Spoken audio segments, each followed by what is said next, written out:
Breaking news. సంబంధం లేని ఏదో ప్రమాదంతో వ్యక్తి మృతి చెందితే భూమిపైన నూకలు పోయాయిరా అంటారు కదా. సరిగ్గా అలాంటి ఘటనే చెన్నైలో జరిగింది. రోడ్డుపై వాకింగ్ చేసుకుంటూ వెళ్లే వ్యక్తి తనకి ఎలాంటి సంబంధం లేని ఓ ప్రమాదం మూలంగా ఘోరంగా మృత్యువాత పడ్డాడు.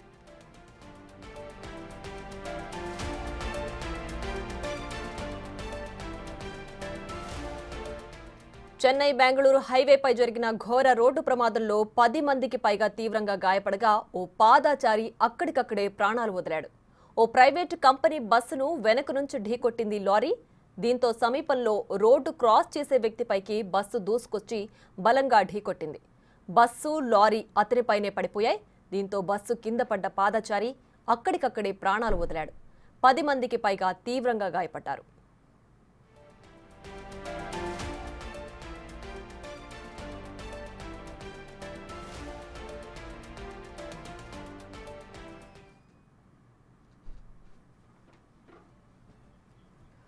ఇక మరింత సమాచారం మా ప్రతినిధి దామోదర్ ఫోన్ లైన్ లో అందిస్తారు. దామోదర్, చెప్పండి, అసలు ఈ ప్రమాదానికి ప్రధాన కారణం ఏంటి? గాయపడిన వారి పరిస్థితి ప్రస్తుతం ఏ విధంగా ఉంది?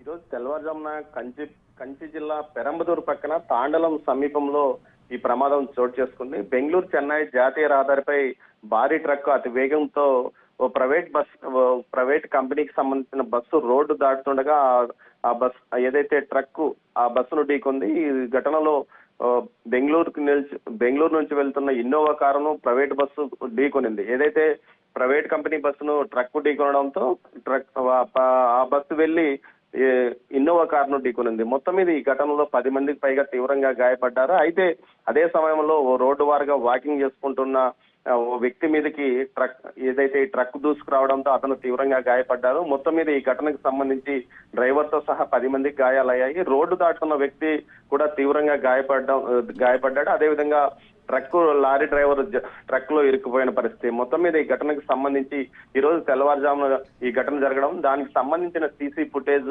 ప్రస్తుతం వైరల్ గా మారిపోయిన పరిస్థితి. అయితే లారీ డ్రైవర్ ను జేసీబీ సాయంతో రక్షించి చికిత్స కోసం తరలించారు. రోడ్డు దాటుతున్న వ్యక్తికి తీవ్రంగా గాయాలు కావడంతో అతన్ని ఏదైతే ఆసుపత్రికి తరలించగా ఆసుపత్రిలో చికిత్స పొందుతూ మరణించినట్లు తెలుస్తుంది. మొత్తం మీద ఈ ఘటన జాతీయ రహదారిపై కలకలం సృష్టించింది. సుమారు గంట పాటు ట్రాఫిక్ ఆగిపోయిన పరిస్థితి. ఈ ఘటనకు సంబంధించి పూర్తి స్థాయిలో దర్యాప్తు చేస్తున్నాం. అసలు ట్రక్ డ్రైవర్ అంత వేగంగా రావడానికి కారణం ఏమిటి?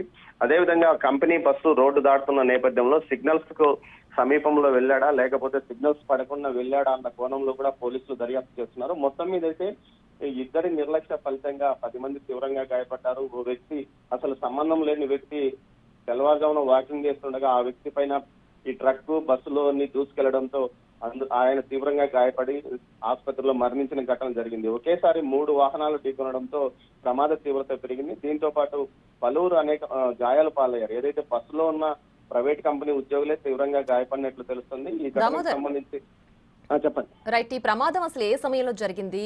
ఈ రోడ్డు క్రాస్ చేసే టైంలో, అంటే వాహనం నడిపే డ్రైవరు మద్యం సేవించున్నారా? కేవలం అతివేగమే దీనికి కారణమా? పెరంబదూరు సమీపంలో పెద్ద ఎత్తున ఫ్యాక్టరీలు, చెన్నై సమీపంలోనే పెద్ద ఎత్తున ఫ్యాక్టరీలు ఉన్నాయి. ఉద్యోగులు షిఫ్ట్ దిగే సమయం తెల్లవారుజామున 5:30-6 గంటల సమయంలో ఈ ఘటన చోటు చేసుకుంది. ఈ సమయంలో ప్రైవేటు ఉద్యోగస్తులను కంపెనీలో వర్క్ ముగిసిన తర్వాత వారిని వివిధ ప్రాంతాలకు తరలిస్తున్న కంపెనీ బస్సును జాతీయ రహదారిపై అటు వేగంగా బెంగళూరు నుంచి వస్తున్న ట్రక్ ఢీకొనడంతో ఈ ఘటన చోటు చేసుకుంది. మొత్తం మీద అయితే మద్యం మత్తు కాదు, తెల్లవారుజామున రహదారికి ఏదైతే పెద్దగా వాహన సంచారం ఉండదు కదా, దాంతో అతను పెద్ద ఎత్తున ఎక్కువ స్పీడ్ తో రావడం జరిగింది. అదే సమయంలో ఈ ఘటన చోటు చేసుకుందని తెలుస్తుంది. మొత్తం మీద ఒకరు మరణించగా 9 మంది తీవ్రంగా గాయపడ్డారు. వీరంతా ప్రభుత్వ ఆసుపత్రిలో చికిత్స పొందుతున్నారు. Right Damodar, thanks for the updates.